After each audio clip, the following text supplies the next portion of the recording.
నాదర్గుల్ భూమిలోని కంచెలను రైతులు ఛేదించారు. కాపలాగా పెట్టిన బౌన్సర్లను ఉరికించి తరిమి కొట్టారు. ప్రైవేట్ కంపెనీల గేట్లు బద్దలు కొట్టిన రైతులు తమ భూముల్లోకి ప్రైవేట్ సేన ఎందుకొచ్చిందని ఆగ్రహం వ్యక్తం చేశారు. కోర్టు ఉత్తర్వులు ఉన్న కాంపౌండ్ వాల్ నిర్మాణానికి అనుమతి ఎవరిచ్చారని నిలదీశారు. భూముల వద్దకు వచ్చిన అధికార పార్టీ నేతలను బాధితులు నిలదీయడంతో వారు సమాధానం చెప్పలేక పలాయనం చిత్తగించారు. మరోవైపు 7,000 కోట్ల ప్రభుత్వ భూమిని కాపాడాలని రంగారెడ్డి జిల్లా అదనపు కలెక్టర్కు బీఆర్ఎస్ నేతలు వినతి పత్రం అందజేశారు.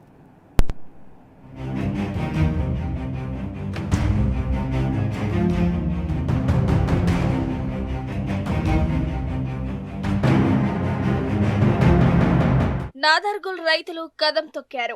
దశాబ్దాలుగా సాగు చేసుకుంటున్న భూములకు దూరమై భూ పోరాటానికి దిగిన రైతు కుటుంబాలు మరోసారి తమ భూముల వద్దకు వెళ్లి ప్రైవేటు సైన్యంపై విరుచుకుపడ్డారు. ఆ కంపెనీలు వేసిన రేకుల కంచెను దాటుకొని పోలీసులు బౌన్సర్లను సైతం లెక్క చేయకుండా భూముల్లోకి చొచ్చుకొని వెళ్లారు. ఈ అనూహ్య పరిణామాలతో అక్కడ కొన్ని గంటల పాటు ఉద్రిక్తత నెలకొంది. తమకు సంఘీభావం తెలిపేందుకు వచ్చిన ధర్మసా మాజీ పార్టీ అధ్యక్షుడు విశారదన్ మహారాజును తీసుకొని లోపలికి పోయేందుకు రైతులు ప్రయత్నించగా పోలీసులు మెయిన్ గేట్ వద్దే నిలువరించారు. పోలీసులు తాళ్లు పట్టుకుని గేటుకు అడ్డంగా రక్షణ వలయంగా నిల్చున్నా రైతులు లెక్క చేయలేదు. లోపలి వైపు ప్రైవేటు సైన్యం గేటును అదిమి పట్టినా రైతులు పట్టు వీడకపోవడంతో ఒక్కసారిగా గేటు తెరుచుకుంది. దీంతో పదుల సంఖ్యలో రైతులు లోపలికి వెళ్లి బౌన్సర్లను తరిమి కొట్టారు. ఆ తర్వాత రైతులు భూముల వద్దకు వెళ్లి ప్రైవేటు కంపెనీలు ధ్వంసం చేసిన బోల్లను, బావులను, పూడ్చిన తీరును విశారదన్ మహారాజ్కు చూపించారు. పొలాల కోసం వేసుకున్న పైపులను కూడా ధ్వంసం చేశారని, కాలువలను లేకుండా చేశారని, కరెంటు వైర్లను తగలబెట్టారని రైతులు వాటిని చూపుతూ ఆవేదన చెందారు.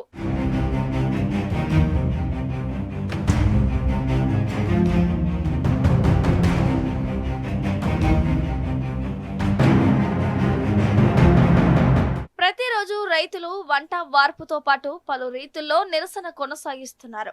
రైతుల భూ పోరాటానికి బీఆర్ఎస్ సహా వామపక్ష పార్టీలు, ఇతర ప్రజా సంఘాలు వారికి మద్దతు పలికాయి. ఈ నేపథ్యంలో కాంగ్రెస్ పార్టీ నేతలు సైతం సంఘీభావం తెలుపుదామని రాగా వారికి నిరాశ ఎదురైంది. వచ్చి రాగానే గత బీఆర్ఎస్ ప్రభుత్వంపై ఆరోపణలు గుప్పించడంతో రైతులు అడ్డుకున్నారు. 2.5 ఏళ్లుగా భూముల్లోకి వెళ్లనివ్వకుండా ప్రైవేటు కంపెనీలు ఇబ్బందులు పెడుతుంటే ఎందుకు పట్టించుకోలేదని రైతులు నిలదీశారు. 5 రోజులుగా వంట వార్పు నిరసనలు, ధర్నాలు చేస్తుంటే మీడియా సంస్థలు, వివిధ పార్టీలు, సంఘాలు వచ్చి మద్దతునిచ్చారే గాని కాంగ్రెస్ పార్టీ నాయకులు వచ్చారా అని నిలదీశారు. ఇవి ప్రభుత్వ భూములేని మంత్రి పొంగులేటి శ్రీనివాస్ రెడ్డి మీడియా సమావేశంలో చెప్పి కంపెనీలకు వత్తాసు పలికారే గాని రైతుల గురించి ఒక్క మాటైనా చెప్పలేదని నిప్పులు చెరిగారు. రైతులు మాటలతో ఎదురుదాడి చేయడంతో హస్తం నేతలు కంగు తిన్నారు. ఏదో అనుకుంటే ఏదో జరిగిందని వారి ప్రశ్నలకు సమాధానం చెప్పకుండానే వెనుదిరిగారు.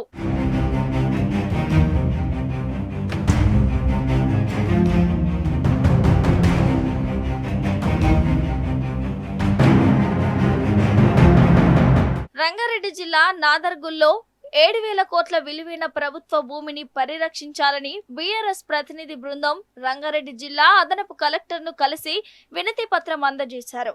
రేవంత్ సర్కార్ తీరు కంచె చేను మేసినట్టుగా ఉందని మాజీ మంత్రి సబితా ఇంద్రారెడ్డి, ఎమ్మెల్యే కేపీ వివేకానంద, ఎమ్మెల్సీలు దాసోజు శ్రవణ్ కుమార్, సురభి వాణిదేవి, బీఆర్ఎస్ రంగారెడ్డి జిల్లా అధ్యక్షుడు మంచిరెడ్డి కిషన్ రెడ్డి తీవ్ర స్థాయిలో విరుచుకుపడ్డారు. ఈ భూముల్లో 600 మంది రైతులు ఎన్నో ఏళ్లుగా సాగు చేసుకుంటున్నారని, కానీ ఇటీవల కొంతమంది ప్రభుత్వ అండదండలతో కబ్జా చేసేందుకు ప్రయత్నిస్తున్నారని వారు ఆరోపించారు. అధికార పార్టీ భూ కబ్జాపై ఫిర్యాదు చేస్తే హైడ్రా చీఫ్ రంగనాథ్ అవి ప్రైవేటు భూములని చెప్పడం హాస్యాస్పదమని మండిపడ్డారు. నాదర్గుల్ భూ స్కామ్ లో రెవెన్యూ మంత్రికి సంబంధం లేకపోతే వెంటనే ఆ భూమిని స్వాధీనం చేసుకునేందుకు ఆదేశాలు ఇవ్వాలని బీఆర్ఎస్ ప్రతినిధులు డిమాండ్ చేశారు.